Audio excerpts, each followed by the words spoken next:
Well, today is the first day of the Qingming holiday in China, known as Tomb Sweeping Day. The festival is something like the Day of the Dead in Mexico or Todos Santos in Spain, a day in which ancestors are honoured, graves tended, and the lives of dead relatives remembered and celebrated. It's long been a traditional festival in Chinese culture, but only became an official public holiday on the Chinese mainland in 2008. And in fact, the actual Tomb Sweeping Day isn't until this Wednesday, the 4th. But as the holiday falls midweek, most companies and government offices worked on Saturday and Sunday as normal days, and they're taking off today and Tuesday in lieu to have 3 days in a row.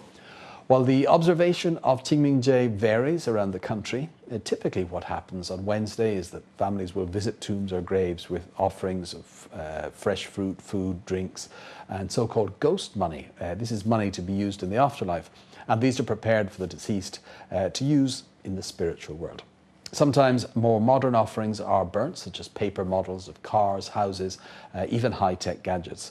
In return for this, it's believed that the ancestors will bless their living family members and thus help them prosper here in the temporal world.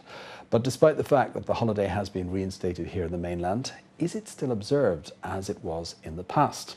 Well, to find out a bit more about Qingming in modern China, let's head over to the newsroom where Julie Liu has been watching what modern Chinese net users are saying about Qingming. Okay, Julia, for those not that familiar with this festival, what are the usual traditions on this day, and is it still being widely observed? Well, the concept of filial piety is deeply rooted in Chinese culture and plays a role in nearly all spheres of life. Obedience, respect, and reverence of one's elders and ancestors can influence everything. That goes for the seating arrangements around a dinner table to the names of grandchildren.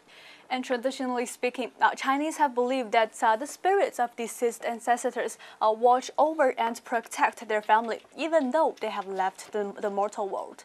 So it's a big day for the whole family to honor the dead on this day, much as people would have in life. And the most common way is to sweep and clean up the ancestors' tombs, and then offer food, tea, alcohol, chopsticks, and burn those paper gifts you mentioned. Not to mention having a drink with the ancestors by pouring out liquor along the grave or tomb.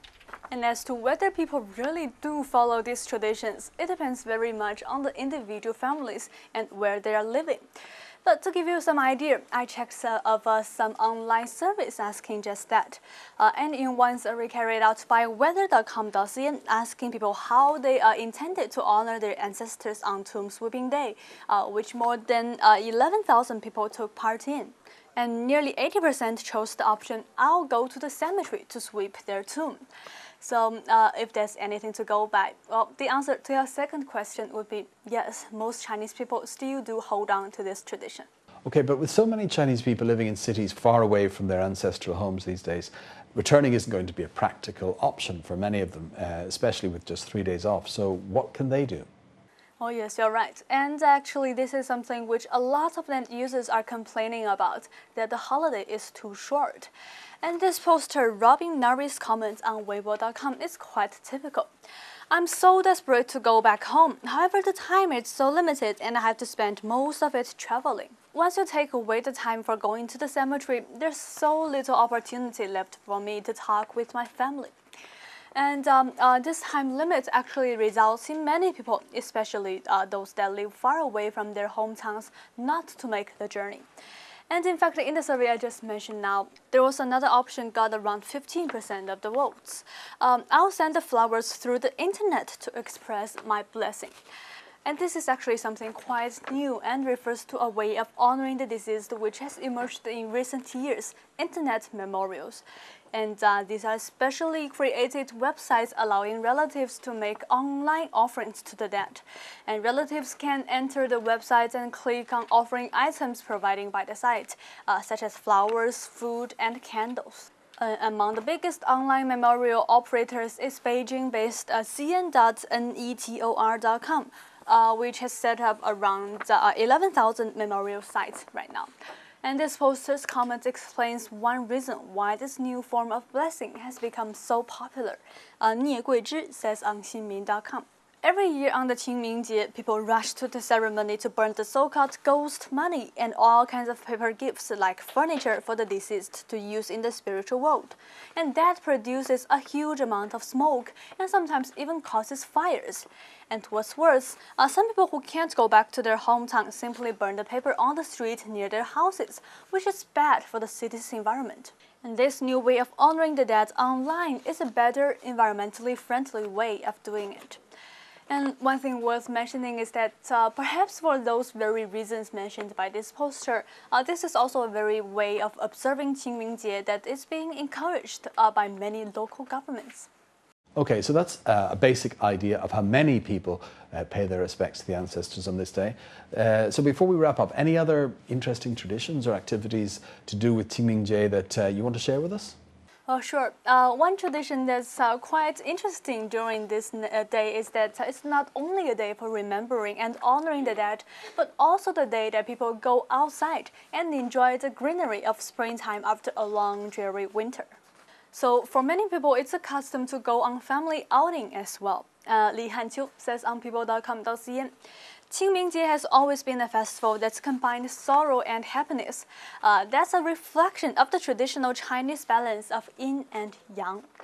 While Hao Zhiqun says on gov.cn, it's just human nature, no matter whether it's love of life or the fear of death. And the combination of sorrow and happiness embodied in this festival is actually implying that people should take life and death more optimistically and live a better life.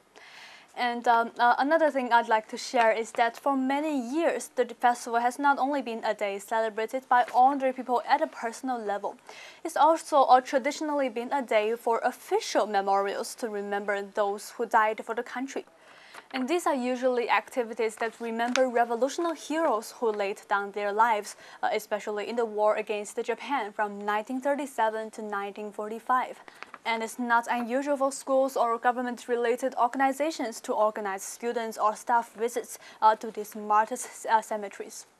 While net users are often not that enthusiastic about such formalized or mandatory activities, I actually see many posters that seem to be quite in favor of these outings, at least in hindsight. Let's finish up with the memories of Qi Lu Qinni on Weibo.com. I still remember the days when I was ordered to sweep the tombs of the martyrs when I was in primary school and was told that our happy life today hasn't come easy. And now I'm getting older and don't need to go anymore. But the stories that I was told are still fresh in my mind and encourage me.